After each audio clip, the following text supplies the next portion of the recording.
सहस्रशीर्षं देवं विश्वाक्षं विश्वशम्भुवं विश्वं नारायणं देवमक्षरं परमं पदं विश्वतः परमां नित्यं विश्वं नारायणगुं हरिं विश्वमेवेदं पुरुषस्तद्विश्वमुपजीवति पतिं विश्वस्यात्मेश्वरगुं शाश्वतगुं शिवमच्युतं नारायणं महाज्ञेयं विश्वात्मानं परायणम्।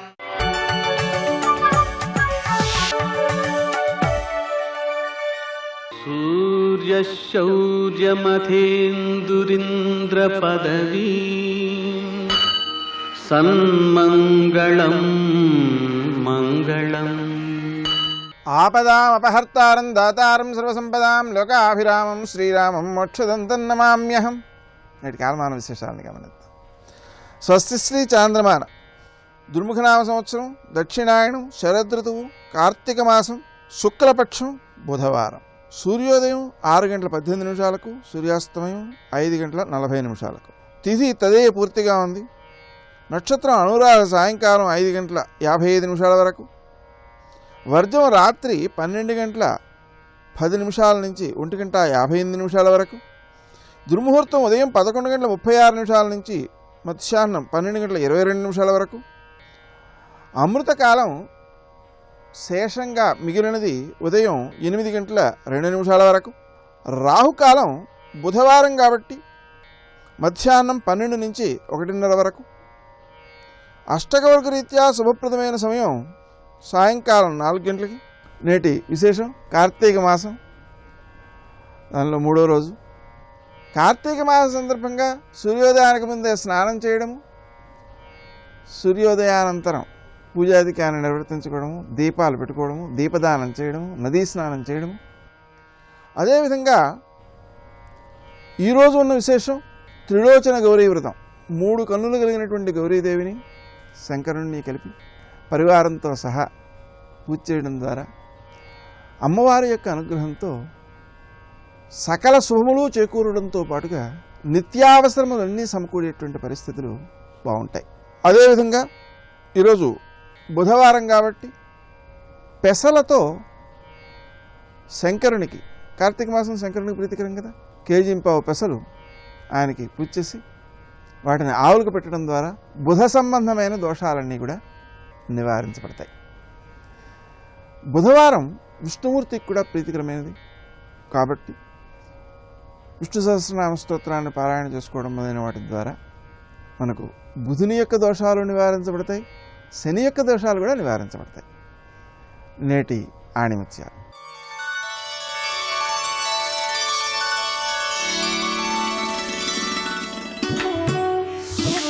తల్లి హృదయం, సూర్యుని దీక్ష, మలయమారుత మాధుర్యం, ఇలా ఎన్నో సుగుణాలను పెంపొందించుకోవాలి.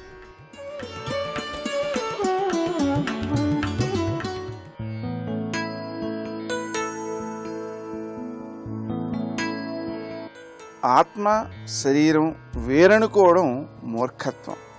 బట్టలు లేని శరీరం బయట ఎలా తిరగదో, శరీరం లేని ఆత్మ అలాగే బయట తిరగలేదు.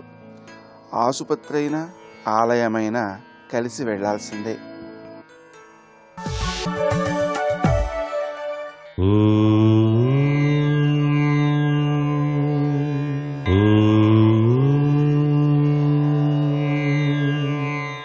ఓం నమో నారాయణాయ. ఓం నమః శివాయ.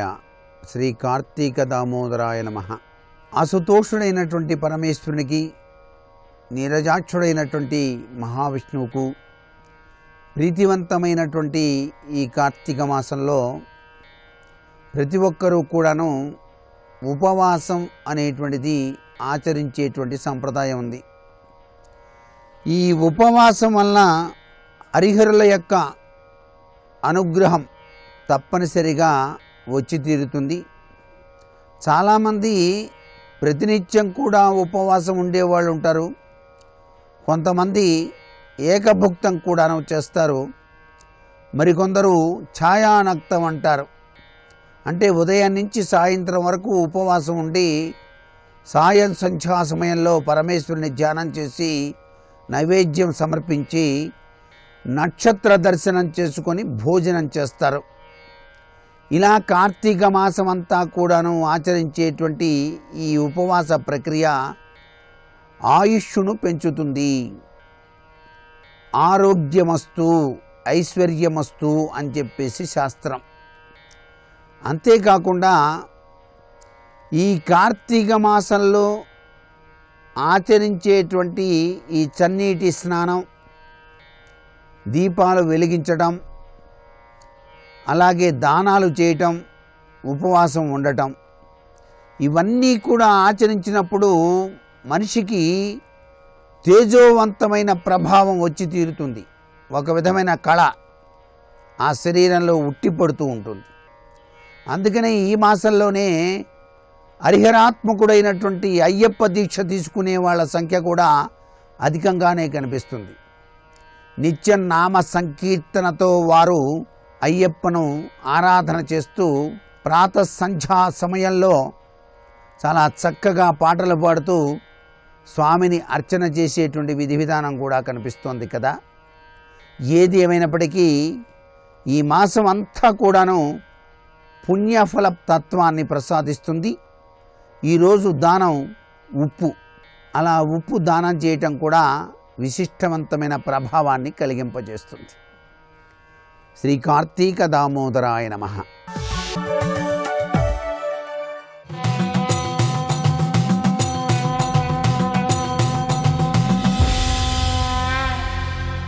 శతక సాహితీ సరస్వతికి నమస్కారం. అనృతం వాడగలేని వానినొక కొయ్యన్ బోలే షండున్ బలెన్, వినయంబున్ ధరించు వానినొక దేబెన్ బోలే భీరున్ బలెన్, తన మానమ్మె ధనమ్మునౌనతని గ్రద్దన్ బోలే దయ్యమ్ముగా గణుతించున్, ఇది ఏమి లోకమని శంకల్ రామలింగేశ్వర. ఓ రామలింగేశ్వర స్వామి, అనృతం వాడగలేని వానినొక కొయ్యన్ బోలే, అబద్ధం చెప్పలేనటువంటి వాణ్ణి ఒక ముద్దులాగా చూస్తున్నారు.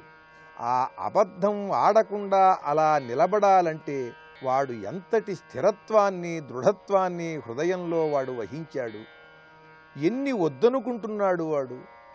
ఎంతో కొంత త్యాగబుద్ధి లేకపోతే అన్నిటినీ కావాలనుకునేటువంటి వాడు మాత్రమే అబద్ధం ఆడతాడు తప్ప తనకది రాకపోయినా పర్వాలేదనేటువంటి ఒక సుస్థిరమైన బుద్ధితో, నిబద్ధతతో, నీతితో ఉన్నవాడు మాత్రమే అబద్ధం ఆడడు అనే జ్ఞానం లేకుండా అబద్ధం ఆడని వాడిని చూసి వాడొక ముద్దు, వాడిని ఒక కొయ్యలాగా భావిస్తున్నారు.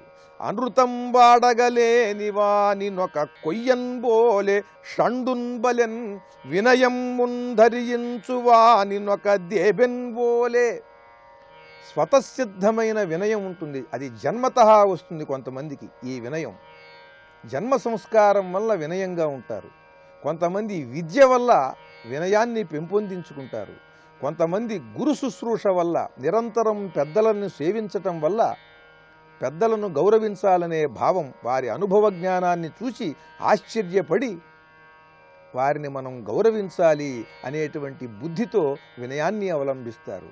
ఇలా స్వతసిద్ధంగా వినయం ఉన్న, విద్య వల్ల వినయం ఉన్న, అనుభవ జ్ఞానం ఉన్న పెద్దలను గౌరవించాలనే భావంతో వినయం చూపించినా కూడా ఆ వినయాన్ని ధరించినటువంటి వాణి ఒక దేబెన్ బోలెన్ భీరున్ బలెన్, పిరికివాడనుకుంటారు వాణ్ణి, వినయం ఉన్నవాణ్ణి.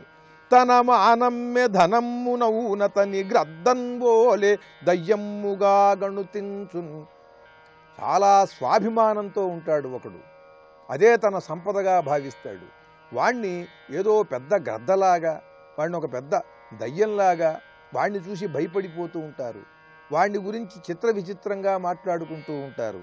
ఇది ఏమి లోకమని శంకల్, ఇదేం లోకం అయ్యా అని నాకు సందేహం కలుగుతుంది. వినయంగా ఉన్నవాడిని ఇట్లా అనుకుంటారు. అభిమానధనుణ్ణి చూస్తే వాణ్ణి గద్ద దయ్యం అనుకుంటారు. వాణ్ణి వినయంగా ఉన్నవాణ్ణి పిరికివాడు, పనికి మాలినవాడు అనుకుంటారు. ఓ స్వామి, ఇదేమిటయ్యా, చాలా ఆశ్చర్యంగా ఉన్నది ఈ లోకం తీరు చూస్తుంటే అంటూ ఈ లోక లక్షణాన్ని పరమేశ్వరుడుకు నివేదిస్తూ వీళ్ళు ఇలాగే ఉంటారు, మనం మాత్రం దృఢమైన భక్తితో మనకున్నటువంటి సద్గుణాలను బాగా దృఢతరం చేసుకుని స్థిరంగా ఆ గుణాలతో అలాగే సాగాలి అని తెలియజేస్తూ అద్భుతమైన పద్యరచన చేసి గొప్ప శతకాన్ని మనకు అందించిన విద్వత్ కవులు, బహుభాషా కోవిదులు శ్రీ పైడిపాటి సుబ్బరామశాస్త్రి గారి రామలింగేశ్వర శతకంలోని మరి ఒక పద్యం గురించి రేపు ఉదయం తెలుసుకుందాం. ఓం నమః శివాయ. శివ శివ శివ అనవో మనసా, శ్రీ శివనామమే జగద్రక్ష. శివ శివ శివ అనవో మనసా, శ్రీ శివనామమే జగద్రక్ష. తన ఇంట్లో ఉన్నవారికి ఉన్నటువంటి అపవిత్రతని పోగొట్టి ముందు ఇంటికి పరిశుద్ధి కల్పించి అక్కడ ఉచ్చాటన చేయబడినటువంటి మంత్రముల వలన దేవతల యొక్క అనుగ్రహము ఆ వాతావరణమునందు ప్రవేశించడానికి కావలసినటువంటి ఆనుకూల్యతని సిద్ధింపచేయుట కొరకు పూర్ణకుంభాన్ని ఏర్పాటు చేస్తారు. అటువంటి పూర్ణకుంభం ఇంట్లో పెట్టుకుని ఇంట్లో నీళ్లు చల్లుకుంటున్నావు, నీ బిడ్డల మీద చల్లుతున్నావు, నీ మీద చల్లుకుంటున్నావు, వృద్ధిలోకి రావాలని కోరుకుంటున్నావు. ఆ పూర్ణకుంభం మంచిదే, ఏ పెళ్లి చేసే ముందో చేస్తావు. ఆ పూర్ణకుంభం కాదు, అసలు నువ్వే పూర్ణకుంభం అయిపోవాలి. అసలు ఆ పూర్ణకుంభం ఎలా అవ్వాలో శంకరాచార్యుల వారు చెప్తున్నారు. ఈ శ్లోకాన్ని జాగ్రత్తగా పట్టుకోగలిగితే అసలు సాధన యందు ఇది ఒక పెద్ద విశేషమైన మలుపు తిప్పుతుంది. ఓ ఇలా బ్రతకాలన్నమాట అని అర్థమవుతుంది. ఆయన అంటున్నారు, భక్తో భక్తి గుణావృతే ముదమృతా పూర్ణే ప్రసన్నే మనఃకుంభే సంబతవాంగ్రి పల్లవయుగం సంస్థాప్య సంవిత్ఫలం అన్నారు. ఇప్పుడు మొట్టమొదట పూర్ణకుంభం తయారు చేయాలంటే ఒక కలశ పాత్ర ఉండాలి. ఆ కలశకి ముందు దారాలు చుట్టాలి. నీళ్లు పోసేశాక దారాలు చుట్టడం కుదరదు, ఒలిగిపోతాయి. ముందు పాత్ర పట్టుకుని దాన్ని ఉంచి దారాలు చుడతారు. గళ్ళు గళ్ళుగా వచ్చేట్టుగా చుట్టాలి కొత్త దారం. ఆయన అంటున్నారు, ఇక్కడే ఉంది ఒక కలశ. ఆ కలశని దారాలకు చుట్టూ, ఏమిటా కలశ? మనస్సే కలశం. ఇక్కడ ఉన్నటువంటి నా మనస్సు అనబడేటటువంటి కలశానికి దారాలు చుట్టాలి. ఏమిటా దారాలు? భక్తో భక్తి గుణావృతే. దానికి చుట్టవలసినటువంటి దారాలు భక్తి అనబడేటటువంటి దారాలని చుట్టాలి. భక్తి అన్న మాటకు అర్థం, చాలామంది ఏమనుకుంటారంటే భక్తి అంటే పొద్దున్న లేచి దీపం పెట్టడం, ఏదో కాసిన తులసి దళాలో మారేడు దళాలో పువ్వులో తీసుకొచ్చి భగవంతునికి సమర్పించడం, నీరాజన మంత్ర పుష్పాలు చెప్పడం, ఇదంతా భక్తి అనుకుంటారు. నేను తప్పని కానీ అలా చెయ్యవద్దని కానీ నేను సిద్ధాంతీకరించట్లేదు. కానీ అసలు భక్తి అన్న మాటకి అర్థం ఏమిటంటే నిషిద్ధ కర్మ యొక్క భంజనము, విహిత కర్మాచరణమునందు అనురక్తి. ఈ రెండు ఎవరి యందు ఉంటాయో వాడు భక్తి తత్పరుడు అని పిలుస్తుంది శాస్త్రం. తప్ప పూజామందిరంలో నేను 4 గంటలు కూర్చుంటానండి అంటే ఆ ఒక్క కారణానికి భక్తుడు అని చెప్పడం సాధ్యం కాదు. ఎందుచేతంటే రావణాసురుడు కూడా చాలా పెద్ద పూజ చేస్తాడు. నియుజ్యమానాస్సు గజాస్సు హస్తా సఖేశ్చరాత్పల్లపత్రహస్తా బభూవ దేవీ చ కృతాసు హస్తా లక్ష్మీస్తథా పద్మిని పద్మహస్తా అన్నారు వాల్మీకి మహర్షి. లక్ష్మీదేవిని 2 ఏనుగులు బంగారు పాత్రలతో పద్మ కింజిల్కములు వర్షం చేసి అభిషేకం చేస్తున్నట్లుగా ఉన్నటువంటి మూర్తికి పుష్పక విమానంలో పూజ చేస్తాడు. అంత పూజ చేస్తాడు లక్ష్మీదేవికి. ఎక్కడుంటుంది లక్ష్మి? ఆ విగ్రహంలో కాదు, గృహలక్ష్మి, గృహే. ఎక్కడుంటుంది లక్ష్మీదేవి అంటే ఇదిగో వీళ్ళందరూ లక్ష్మీదేవి యొక్క ముఖాలే. అందరూ సువాసినుల యొక్క ముఖములు లక్ష్మీ రూపములే. కాబట్టి లక్ష్మీదేవిని ఎక్కడ చూడాలి? నేను నా ఇంటి తలుపు తీసి బయటికి వస్తే అలా మేడ మీద నిలబడితే ఎదురుగుండా విడుతున్నటువంటి సువాసినులు ఎవరు కనపడతారో వాళ్ళందరూ లక్ష్మీ స్వరూపాలే. నేను వాళ్ళ పాదాల వంక చూసి మనసులో ఒక్క నమస్కారం చేశాననుకోండి, ఆ నమస్కారాలు లక్ష్మీదేవికి అందుతాయి. భక్తో భక్తి గుణావృతే అన్న మాటకు అర్థం ఏమిటంటే నువ్వు ఎంత పూజ చేశావు అన్నదాన్ని బట్టి భక్తుడని పిలవరు, పూజ చేయవలసిందే. శంకర భగవత్పాదులు శివానంద లహరి చేస్తూ అంటారు, ఎందుకు నిన్నెవరు తెమ్మన్నారు రొట్టంతా? అవన్నీ అక్కర్లేదు, ఆయన చెప్పినట్లు బ్రతకడం నేర్చుకో. నిషిద్ధ కర్మను భంజించుట, విహిత కర్మను ఆచరించుట. ఈశ్వరుడు ఏది చేయమన్నాడో అది చెయ్యి.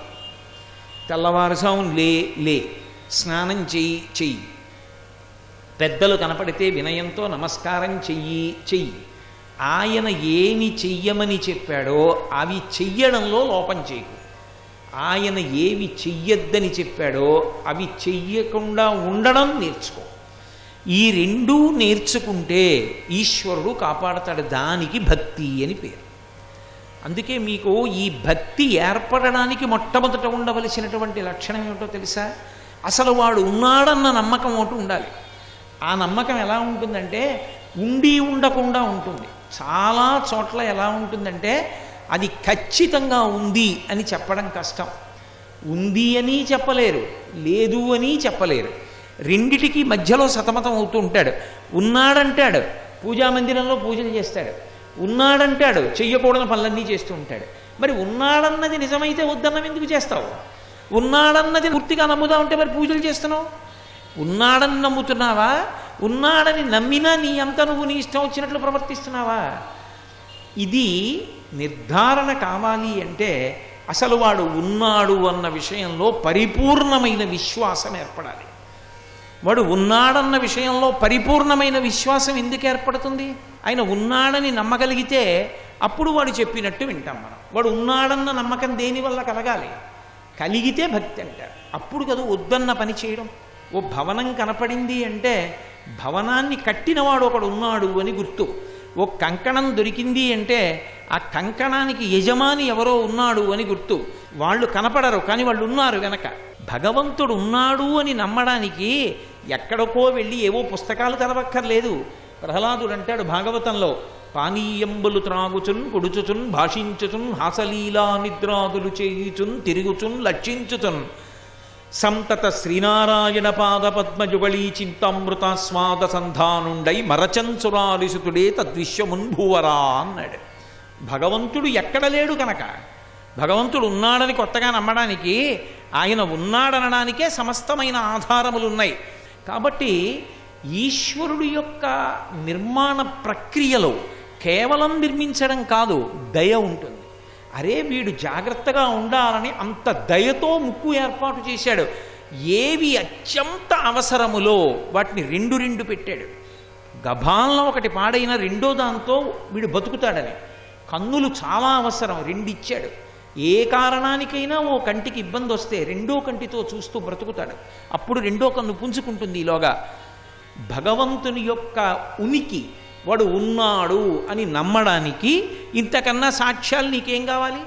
వాడు ఉన్నాడు అని నమ్మడం మొదలుపెట్టాడు అనుకోండి, ఈ లోకంలో ఎవ్వడూ కూడా అమానుషముగా ప్రవర్తించడు. దేనివల్ల భారతదేశంలో శాంతి నిలబడింది, దేనివల్ల భారతదేశంలో పక్కవాడికి ఉపకారం చేయడం వచ్చింది అంటే భక్తి అన్న కారణం చేత. ఆ భక్తి అన్నది ఒకటి ఉందనుకోండి, వాడు ఉన్నాడు కాబట్టి వాడు చూస్తాడు. నీ చేయను దొంగతనం, నాకు ఇక్కడే దొరికిన స్వర్ణ కంకణం అది ఎవరిదో ఇచ్చి వెళ్ళిపోతాను అనుకున్నాడు అనుకోండి, ప్రతివాడు అలా భావన చేశారనుకోండి, నాకు ఈశ్వరుడు ఇచ్చినది తప్ప, నా కష్టార్జితము తప్ప నేను ఎవరిది ఆశించను. ఎక్కడ ఎప్పుడు ఎక్కడ ఎలా ప్రవర్తించాలో అలా ప్రవర్తించడం శాస్త్రం నేర్పింది. నువ్వు భగవంతుడు ఉన్నాడని నమ్మితే భగవంతుడు చెప్పిన శాస్త్రం ప్రకారం బ్రతకడం నీకు అలవాటు. ఈ శరీరం ఏమీ కాదు, పరమేశ్వర నిర్మాణము. నువ్వు తరించడానికి ఇచ్చాడు దీన్ని. దీన్ని ఆధారం చేసుకుని ఈశ్వరుడు ఎలా చెప్పాడో అలా బ్రతికి తరించడానికి వాడుకో. దీనికి కారణం ఎక్కడుంటుంది? భక్తో భక్తి గుణావృతే. ఇది శంకర భగవత్పాదుల ప్రతిపాదన. మనసు సంస్కారమును ఇవ్వాలి. మనసుకుండే లక్షణం ఏమిటంటే ఇంద్రియముల మీద ఆధారపడుతుంది. దానికి కిటికీలు ఇంద్రియాలు. అది కిటికీల్లోంచి చూస్తూ ఉంటుంది బయటికి. కంటిని ఒక ఆధారం చేసుకుంటుంది, చెవిని ఒక ఆధారం చేసుకుంటుంది, ముక్కు ఒక ఆధారం చేస్తుంది, నాలుక ఒక ఆధారం చేస్తుంది, చర్మం ఒక ఆధారం చేస్తుంది. వీటితో ఎప్పుడూ సుఖాలు కోరుతుంది. సంస్కారము అన్న మాటకు అర్థం ఏమిటంటే లోపలికి వెళ్ళేటటువంటి పదార్థాలు ఏవి ఉన్నాయో వాటినన్నిటినీ కూడా సంస్కారవంతమైన వాటిని మాత్రమే లోపలికి వెళ్ళేటట్లుగా అనుమతించారనుకోండి, ఈ లోపల ఉండేటటువంటి మనసు కల్మషభూయిష్టము కాదు. అసలు ముందు సంస్కారం అనేటటువంటిది ఎక్కడ ఏర్పడుతుందంటే ఈ కన్నాలలోంచి లోపలికి నువ్వేం పంపిస్తావు, ఇది సంస్కారమునకు ఆధారం. మనసు శుద్ధి దేని వలన ఉంటుంది అంటే వీటి గుండా లోపలికి ఏం వెడుతోంది.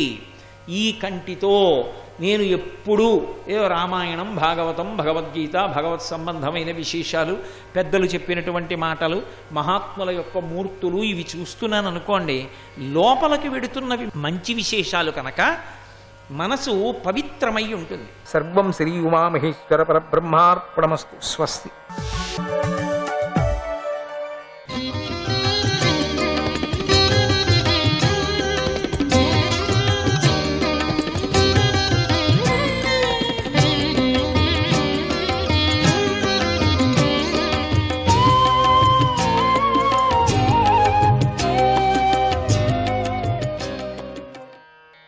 పద్మనాభాయ నమః. ఆత్మను జ్ఞానంతో పొందటం కంటే మరొక గొప్ప పురుషార్థం ఉందని మహాత్ములు చెప్పటం లేదు అనుకున్నాం కదా. అంటే ఆత్మకు జ్ఞానంతో పొందటం కన్నా వేరొకటి లేదని అర్థమవుతుంది. ఓ భగవంతుడా, అటువంటి రక్షకుడువైన నీ పాద పద్మాలను ఎలాంటి కోరిక లేకుండా పూజించే శ్రీ అన్ని కోరికలను నెరవేర్చుకోగలుగుతుంది. అలా కాకుండా ఏదో ఒక ఫలాన్ని కోరి పూజించేవాడికి నువ్వు ఆ ఫలాన్ని మాత్రమే ఇస్తావు. కానీ ఆ వ్యక్తి భోగాన్ని అనుభవించటంతో ఆ ఫలము క్షీణించినప్పుడు ఎంతో దుఃఖాన్ని పొందుతాడు. నువ్వు ఓటమి నెరుగని వాడివి. బ్రహ్మదేవుడు, రుద్రుడు, దేవతలు, రాక్షసులు మొదలైన వారు ఇంద్రియ భోగాలయందు ఆసక్తి గల మనస్సు గలవారు. వారు నన్ను పొందాలని కఠినాతి కఠినంగా తపస్సు చేస్తూ ఉంటారు. కానీ నువ్వే పరమపురుషార్థము అని భావించే భక్తుడు మాత్రమే నన్ను పొందుతాడు. అలా భావించిన ఇతరులు నన్ను పొందలేరు. ఎందుకంటే నా హృదయంలో నువ్వే ఉన్నావు. ఓ అచ్యుత, నీ పూజనీయమైన పద్మం వంటి చేతిని సత్వగుణం ప్రధానంగా గల భక్తుల శిరస్సుపై ఉంచి అనుగ్రహించావు. అటువంటి ఆ చేతిని నా శిరస్సుపై కూడా ఉంచి నన్ను అనుగ్రహించు. నువ్వు నీ మాయాశక్తితో నన్ను వక్షస్థలంపై చిహ్నంగా ధరిస్తున్నావు. నీ ఆశయాన్ని తెలుసుకునే సామర్థ్యం ఎవరికి ఉంది చెప్పు? నువ్వు మాయతో చేసే లీలలు ఎవరికి తెలుస్తాయి అని లక్ష్మీమాత స్తుతిస్తుంది. ఇక రమ్యక వర్షంలో భగవంతుడు మత్స్య రూపాన్ని ధరించాడు. ఆయన మత్స్యావతారాన్ని రమ్యక వర్షానికి ప్రభువైన శ్రాద్ధాదేవ మనువుకు దర్శింపజేశాడు. అక్కడ ఆ మనువు అప్పటికి కూడా తనకెంతో ప్రియమైన ఆ మత్స్య రూపాన్ని ఎంతో భక్తితో ఆరాధిస్తూ ఉన్నాడు. ఈ క్రింది మంత్రాన్ని జపిస్తూ ఉన్నాడు. ఓం నమో భగవతే ముఖ్యతమాయ నమస్ సత్వాయ ప్రాణాయ ఓజసే సహసే బలాయ మహామత్స్యాయ నమః. సకల జగత్తులోని శక్తియే స్వరూపంగా గలవాడు. అంటే పరమేశ్వరుడే ముఖ్య ప్రాణమైన సూత్రాత్మ అని అర్థం. అక్కడ అంటే మా ముఖం నుండి ప్రాణవాయువు సంచార రూపంగా ప్రకటమవుతుంది. ఆయన సత్వగుణం కలవాడు. ఆయనే మా మనస్సులో, ఇంద్రియాలలో, దేహంలో ఉండే శక్తులను అనుగ్రహిస్తున్నాడు. పెద్ద చేపగా అవతరించిన ఆ భగవంతుడికి అనేక నమస్కారములు. నువ్వు వేదమనే గొప్ప ధ్వని గల ఈశ్వరుడు. నువ్వే ప్రాణులకు లోపల ప్రాణము, బయట వాయువుగా శక్తి స్వరూపుడవే సంచరిస్తున్నావు. అయినా కూడా లోకపాలకులందరూ కూడా నిన్ను దర్శించలేకపోతున్నారు. అనేక రూపాలతో కూడి ఉన్న ఈ జగత్తును నువ్వు ఆయా పేర్లతో నీ వంశంలో ఉంచుకొని, అంటే నీ వశాల్లో, నీ వంశం అంటే నీ వశంలో ఉంచుకొని మనిషి చెక్క బొమ్మను ఆడించినట్లుగా ఆడిస్తున్నావు, నియమిస్తున్నావు. 2 కాళ్ళు గలవి, 4 కాళ్ళు గలవి, పాకేవి, కదలనివి అని ఈ జగత్తులో రకరకాల ప్రాణులు కనిపిస్తున్నాయి. ఈ ప్రాణులను ఈర్ష్య అనే జ్వరం గల లోకపాలకులు వేరువేరుగా కానీ కలిసి కానీ ప్రయత్నం చేసి కానీ రక్షించలేరు. ప్రాణస్వరూపుడైన నువ్వు మాత్రమే ఈ ప్రాణులను రక్షించగలవు. ఓ అజుడా, నువ్వు మత్స్య రూపంలో ప్రళయకాల సముద్రపు పెద్ద పెద్ద కెరటాలతో నిండి ఉన్న సమయంలో మునిగిపోతున్న ఈ భూమిని నాతో సహా కాపాడుతూ గొప్ప బలంతో వేగంగా ముందుకు సాగిపోయావు. ఈ భూమి పంట మొక్కలకు, తీగలకు ఆశ్రయమైంది. జగత్తులోని ప్రాణుల సమూహానికి నువ్వే సర్వశక్తి స్వరూపుడమైన ఆత్మ. నీకు నమస్కారం అని మనువు స్తుతించాడు. ఇక హిరణ్మయ వర్షంలో భగవంతుడు కూర్మ రూపాన్ని ధరించి నివసిస్తున్నాడు. అక్కడ పితృగణాలకు అధిపతి అయిన అర్యముడు అక్కడి ప్రజలతో కలిసి ఎంతో ప్రియమైన ఆ రూపాన్ని సేవిస్తూ ఈ మంత్రాన్ని నిరంతరం జపిస్తున్నాడు.